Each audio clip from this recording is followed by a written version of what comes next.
evening to everybody. Masaya ba kayo sa Panginoon ngayon? Amen. Amen. Kahit tayo konti, ay, ang sabi sa Bible, ay, He is always in our midst pag nagkakatipon. So, manalangin muna tayo. Pwede ba tayong tumayon lahat?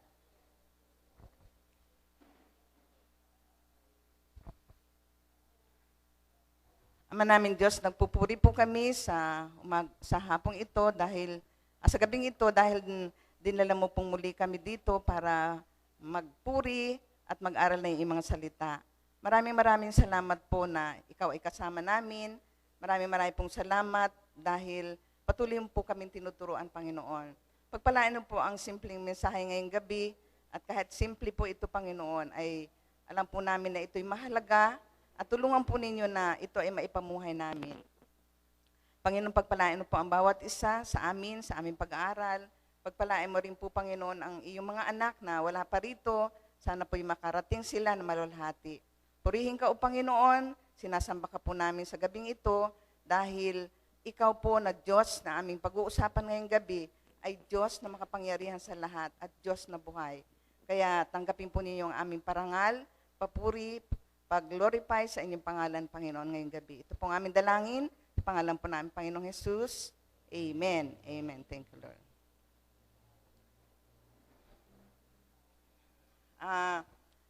Sa palagay ni,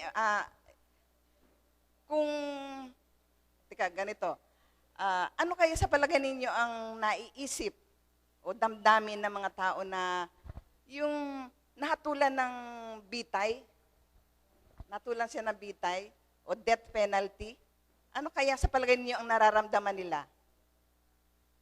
Siyempre masakit yan, matinding dagok sa buhay yan.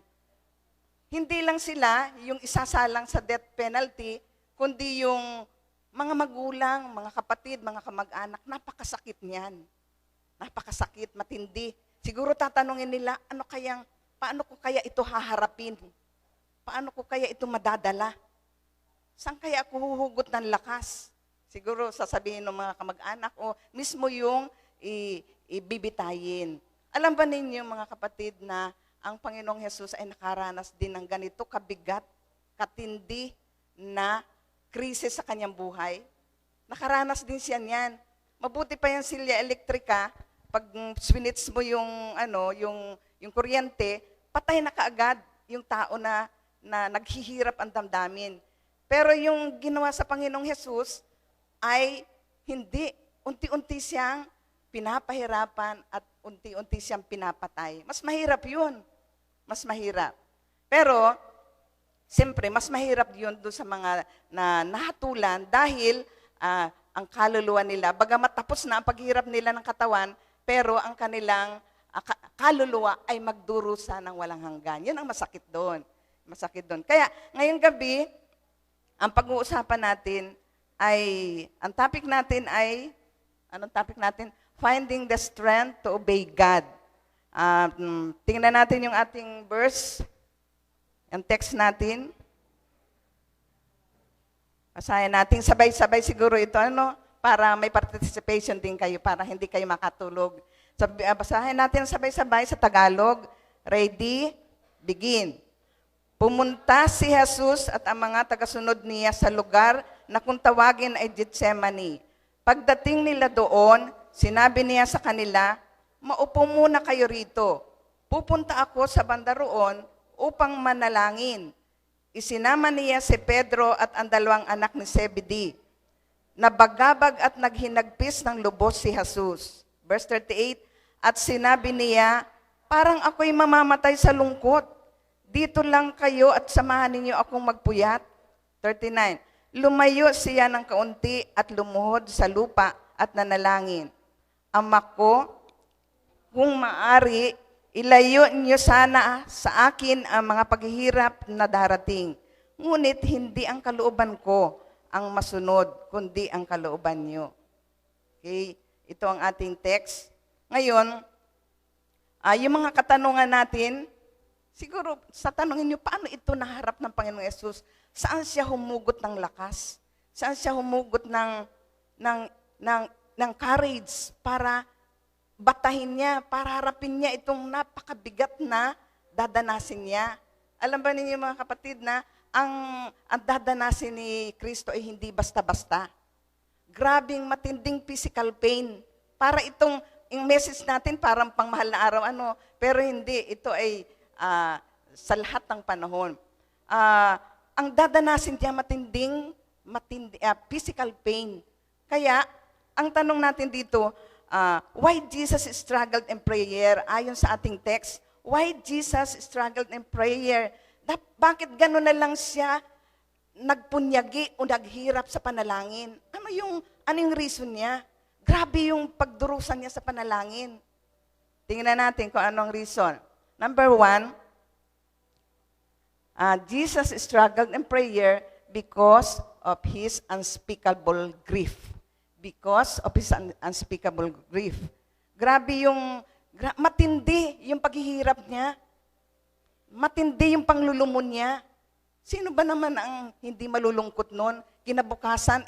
Kasi ito nangyari siya ay last night na ng buhay niya dito sa mundo. So, gano'n lang yung paghihirap niya.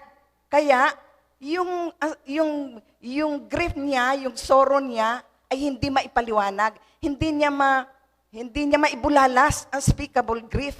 Yung sorrow niya, talagang great sorrow. Yung kanyang paghihirap, talagang grabe. Grabe. So, unspeakable grief. Ang sabi sa verse 37, nababagabag at naghihinagpis ng husto si Jesus. Nababagabag siya. Talagang grabe yung bagabag ng kanyang puso at naghihinagpis ng husto. O yun ang sabi sa Tagalog, yun ang salin sa Tagalog.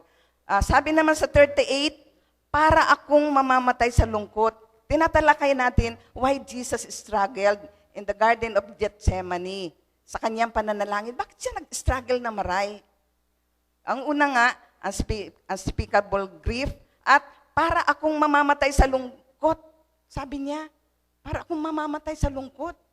Grabing hirap ito, kayo man na nasa kalagayan ni Jesus, talagang magdaramdam na maray. Magdaramdam. So, yan ang una. At ang pangalawa, yung inner violent reaction. Inner violent reaction. Nandun, damang-daman niya yung inner violent reaction, yung ibig sabihin, naghihimagsik yung kanyang kalooban. Bakit ba ganito? Bakit ba ganito ang dadanasin ko? So, naghihimagsik yung kanyang kalooban. Kaya, nabanggit niya dito sa text natin, nasabi niya, Ama ko, kung maari, ilayo po sana niyo sa akin ang mga paghihirap na ito. Lord, Ama, kung pwede po, huwag po nang danasin itong darating na paghihirap ko. Kung pwede po, wag. So, nandun yung paghihimagsik ng kanyang kalooban. Minsan ba naghihimagsik kayo sa inyong kalooban? Dahil hindi na susunod yung gusto ninyo, yung desire ninyo. Ibig sabihin, hindi sinasagot ng Lord yung inyong panalangin. Parang nakakapaghimagsik, di ba? Pero tandaan ninyo mga kapatid, huwag kayong mag-alaala dahil ang Diyos na unawaan ka. Nakaka-relate siya sa iyo. Bakit? Kasi naranasan niya ang maghirap. Naranasan niya ang malungkot ng husto. Kaya nauunawaan ka niya. Ang gusto lang niya, lumapit ka sa kanya. Sabi nga, Come to me, all you who labor and heavy burden, and I will give you rest. Yun ang sabi ng Panginoon. Kaya, kung naghihimagsik ang kalooban, lumapit sa Panginoong Jesus. Ngayon, next reason why Jesus struggled in prayer, because of feeling of betrayal and separation. Nandun yung damang-daman niya yung para siyang nag-iisa sa buhay. Para bang no one shared his suffering. Para bang walang nagsisimpatay sa kanya. Hirap na hirap siya.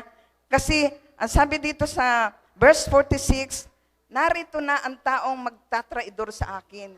So trinaidor siya ng isang lalaking malapit din sa kanyang puso.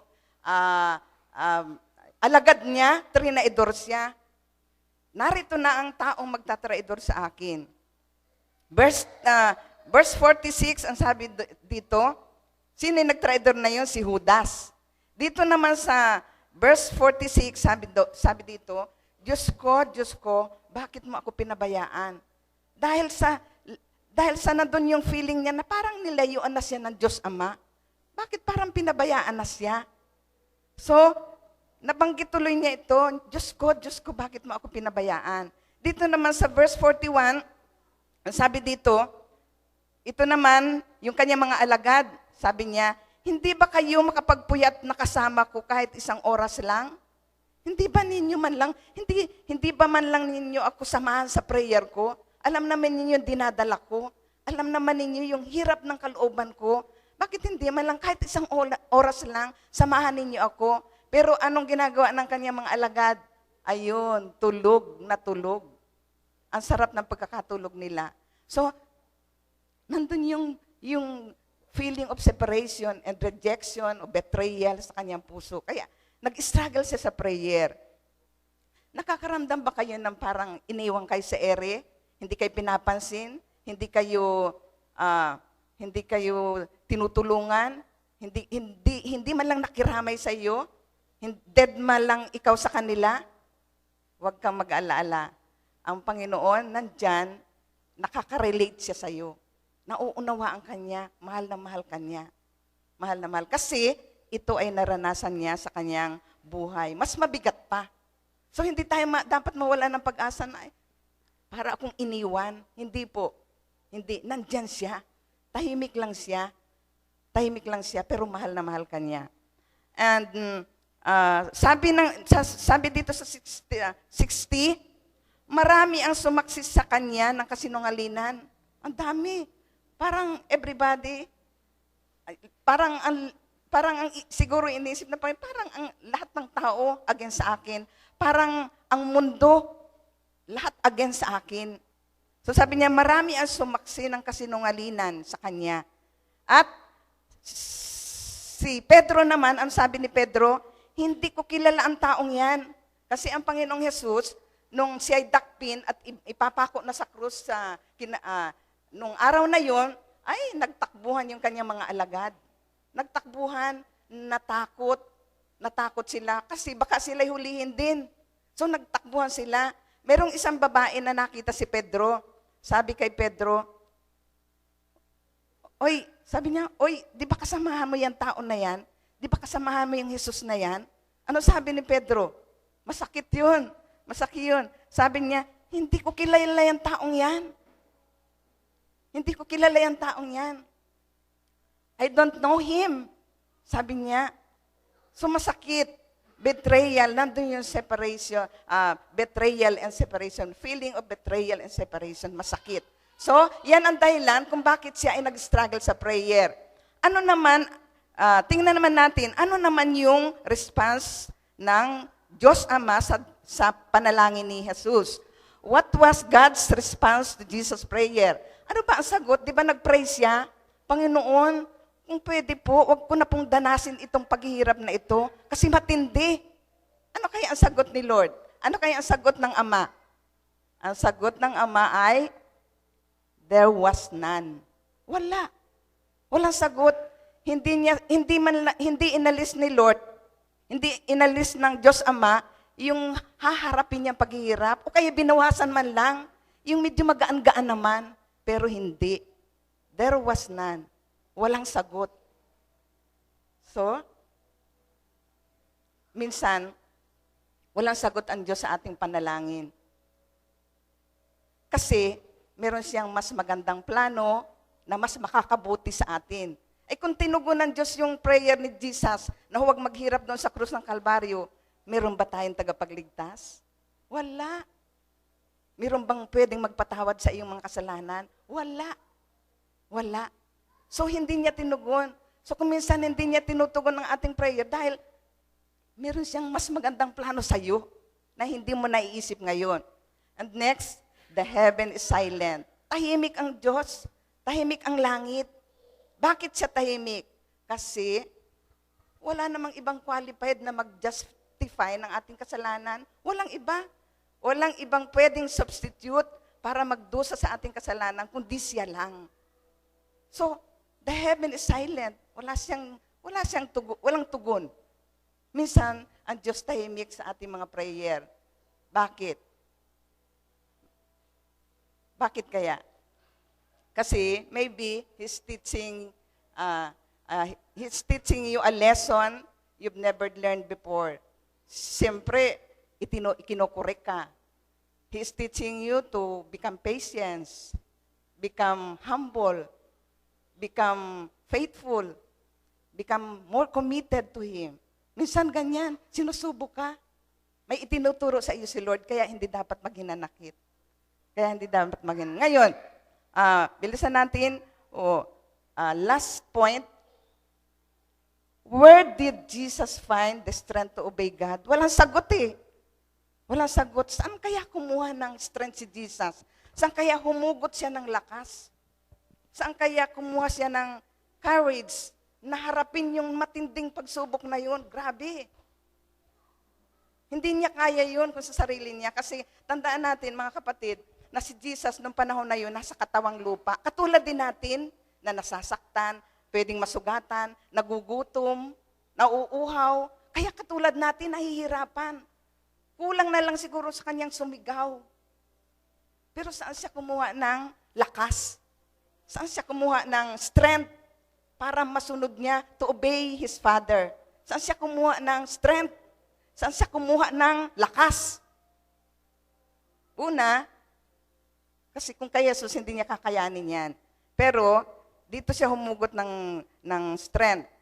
Through His genuine desire to pray and obey.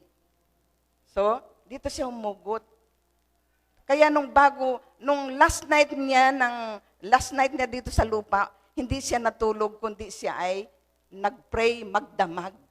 Doon nga siya tinulugan ng kanyang mga alagad. Nagpray siya magdamag.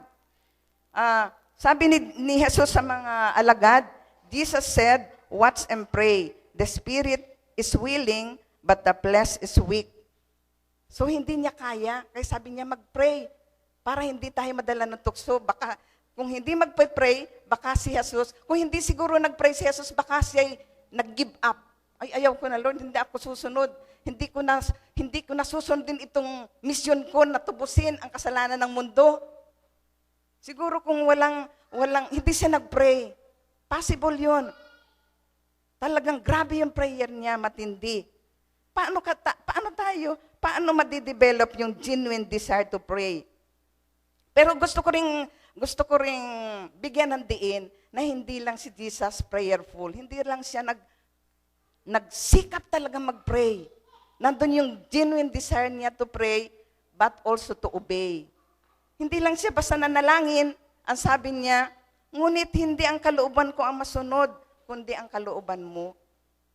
So nandun yung submissive heart niya. Hindi lang ba siya nag-pray, hindi siya nag-resist doon sa kalooban ng Aba. Wag na po, Lord.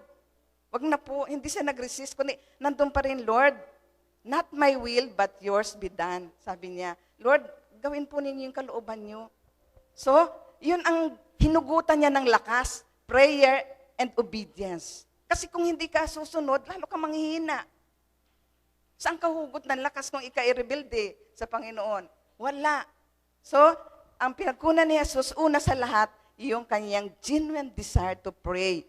How to develop genuine desire to pray? Paano ma-develop yung talagang dibdiba na pananalangin, yung talagang desire mo, paano ka mamomotivate na mag-pray? Remember, God is interested in your problem. Para ma-motivate ka mag-pray, tandaan mo na ang Diyos interesado sa problema mo. Ano bang pinoproblema mo ngayon? Meron ka bang problema? Trabaho, pag-aaral, asawa, anak, kapitbahay? He is interested in your problem. Tandaan mo yan. 1 Peter 5:7. And number 2, God is greater than our problem. Mas malaki. Mas malaki ang Diyos kaysa sa problema mo. Para bang pinagtakpang ka no minsan, wala nang nagkikare sa iyo, wala nagsisimpatay sa iyo, pero tandaan mo, mas malaki ang Diyos kaysa sa problema mo. And last, without God, we can do nothing. So ito ang dapat mag-motivate sa atin para magkaroon tayo ng genuine desire to pray. Tandaan mo, wala kang magagawa kung wala ang Diyos sa iyo. Kung hindi ka magpipray, saan ka tatakbo? Sa alak? Kung sa ganito, sa kaibigan? Wala. Without God, you can do nothing. So kailangan mo ang prayer. Kailangan mo siyang lapitan. Ano bang pinoproblema mo? Wala kang magagawa kahit anong pagsisikap mo. Pero hayaan mo siya, siya ang gagawa ng paraan. Siya ang maglulutas ng problema mo.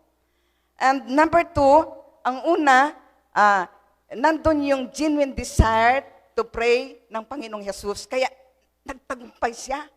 Kaya doon siya humugot ng lakas. And number 2, through God's supply of strength to bear the crisis. So nandun yung talagang salamat sa Panginoon. Nandun yung sustaining grace ng Diyos Ama. Talagang sinustentuhan siya ng lakas. Kasi hindi niya kaya talaga itao siya eh. Tandaan natin, ang Panginoong Jesus, hinubad niya yung pagka-Diyos niya. Tao talaga siya, nahihirapan, nauuhaw, naghihinanakit. Hindi niya kaya, pero sinustain siya ni Lord. Kaya magpasalamat tayo mga kapatid, na siguro sasabihin, bakit nakayanan kong makatapos? Nakayanan kong mapalaki ko kayong mga anak? Nakayanan ko ang ganitong buhay? Nakayanan ko nag-iisa? Kasi God is sustaining you. Pinalalakas ka niya. Hindi ka niya pinababayaan, anak ka niya eh. So lagi tayong magpasalamat. Sa aming bilang mga lingkod ng Diyos, pag inaalaala ko yung manakaraan, sabi ko, bakit nakayanan natin ito?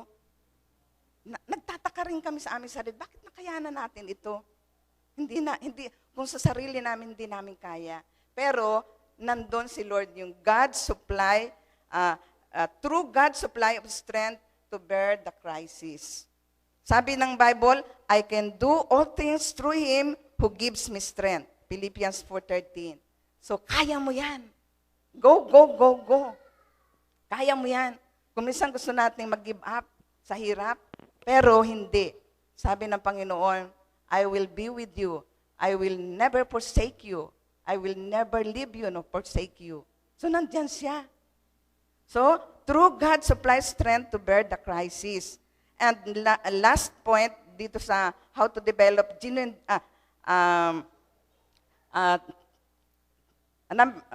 number 3, by His intimate relationship with His Father. Ito ang pinaghugutan niya ng lakas. Isa ito. Nabanggit niya doon sa ating text na sabi niya, ilang beses na nabanggit, Ama ko. Ama ko. Ibig sabihin, nag-i-indicate yun na ang relationship niya sa kanyang ama, napaka-close. Very close siya. Gusto niyang laging kausap ang ama. Kilalang-kilala niya ang ama na hindi siya iiwan. Kaya nga, handa siyang sumunod. Kilalang-kilala niya ang ama niya. Panatag na panatag o confident na confident si Jesus Christ sa Ama. Kasi very intimate ang kanilang relationship. So, talagang napaka-close ng kanilang relationship. Kung kilalang-kilala mo ang Panginoon, hindi ka matatakot na sumunod sa Kanya. Hindi ka matatakot dahil alam mo na hindi Kanya pababayaan. Kung kilalang-kilala mo siya, kung may tiwala ka sa Kanya, kung alam mo yung mga promises niya, talagang kahit anong pagsubok yan, talagang hindi ka bibitaw, hindi ka mag-give up. Kasi, kilala mo siya. Merong isang, dito ako magwawakas sa point na ito, merong very common na story, parang hango sa pelikula, tungkol sa isang magkasintahan, mag-boyfriend. Ang mag-boyfriend na ito, very, very intimate sa isa't isa. Grabe yung bonding nila. Ngayon, nagkasundo sila na magpapakasal. Ang problem, dahil talagang nagkakagustuhan sila, talagang gustong-gusto nilang isa't isa, panatag na panatag sila sa isa't isa. Ngayon, ang problema, hindi sila makapagpakasal dahil mahirap lang sila, talagang pobre lang sila. Ngayon, ang ginawa nung dalawa, nagkasundo sila maghanap ng trabaho. Maghanap siya ng trabaho. So naghanap sila, nakakita naman. Ngayon, Ang problema, nagkahiwalay siyempre sila at yung trabaho ng lalaki, doon, yung trabaho ng babae, nagkahiwalay sila. So, sa madaling sabi, yun, nagkalayo sila. Doon sa pinagtatrabaho ng babae, ay meron ng ligaw na matipuno. Good-looking man, matipunong lalaki, gwapo, at saka hindi lang gwapo, kundi may pera. Secured yung babae doon kung yun ang sasagutin niya. Di, na-confuse ngayon siya, alin ba talaga? Yung naiwan ko sa probinsya o yung itong bagong sutor ko? Sabi niya, ano kayang gagawin ko? Nabalitaan niya nung kanyang boyfriend. Sabi niya, mahal, dahil mahal kita, bibigyan kita ng laya na mag-decide kung sino sa amin. Kung siya, okay lang, kasi doon ka liligaya eh. Doon panatag ang kalooban mo. Kung iniisip mong magiging masaya ka ron, sige lang, okay lang. Ang bait ng lalaki. Nagtaka na lang yung mga kasamahan niya sa trabaho dahil ang pinili nitong lalaki na ito, yung pobreng lalaki, yung dating boyfriend niya, grabe ka naman, pera na, naging bato pa, sabi nung mga kasamahan niya sa trabaho. Bakit ganyan? Hindi ka praktikal. Sayang. Secured ka na sana dyan sa lalaki na yan. May sasakyan, may bahay. O bakit hindi yan bakit? Grabe ka naman. Mali ka talagang kapay ka. Siguro sabi na ngayon, sabi nung, alam niya ang sagot ng babae, hindi ko ipagpapalit ang pagiging intimate namin sa isa't isa. Kilala ko siya. Noong pa, matagal na kami. Alam ko na hindi niya ako lolokohin. Alam niya na yung pangako niya sa akin, tutuparin niya. Alam ko na ganito. Alam ko mahal niya ako. Hindi talaga niya ako lulukuhin. So, sa madaling sabi, nakaipon sila, nagpakasal, and they live happily together. At ang masaklap ay ganito, kung sinagot niya yung isang lalaking mayaman, nabalitaan nila, nung bandang huli, na yung pala ay may asawa at may anak, pero hiwalay. So doon na. So, saan humugot ng lakas yung dalawa para hindi sila maghiwalay? Sa kanilang intimacy. Sa kanilang intimacy. Kahit anong grabe yung pagsubok sa kanila, malaking temptation niya. Hirap sila eh. Mahirap yung babae lang. Gusto niyang makangat-angat. Pero hindi niya ginawa yun dahil sa intimacy. Dahil kilala niya yung lalaki na yun. Kahit pobre lang. Pero hindi siya lulukuhin. So, nung nabalitaan ng panahon ng lumos siya, salamat Lord. Siguro nagpasalamat siya na hindi ako natukso doon sa babae na yun. Sa lalaki na yun. So, kamusta ang ating relasyon sa kanya? Conclusion na tayo. How's your prayer life? Do you really have the genuine desire to pray? Do you maintain your intimate relationship with Him daily?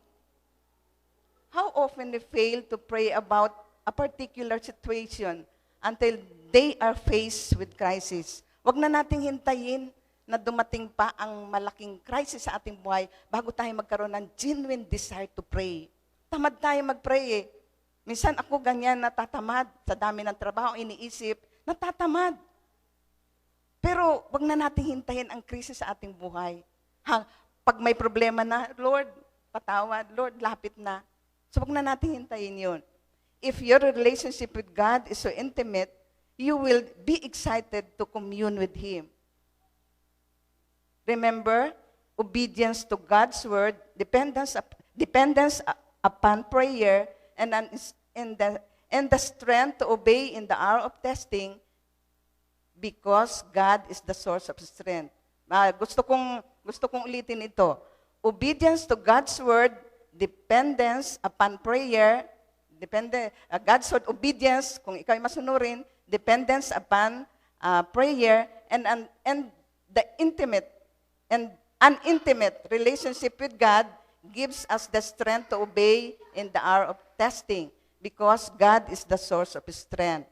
So, ito ang ating paghuhugutan ng lakas. Kapag ikaw ay dumadating sa testing, sa crisis sa buhay mo, dapat obedience ka kay Lord, dependence ka sa prayer, and intimate relationship kay Jesus Christ. God bless you.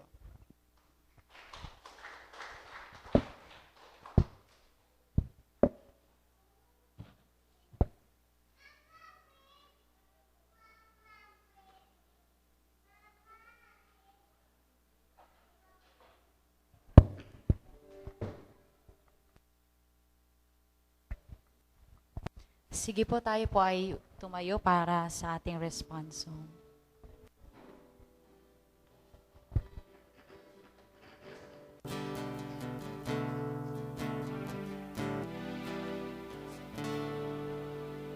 Father God, I come into your presence.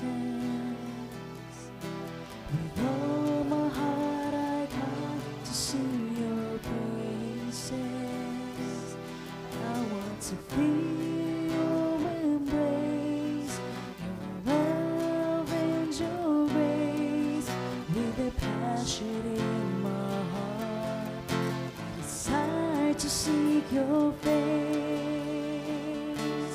Draw me near in your presence, oh Lord. Draw me near to you, oh loving God. I long for you, my heart worships you.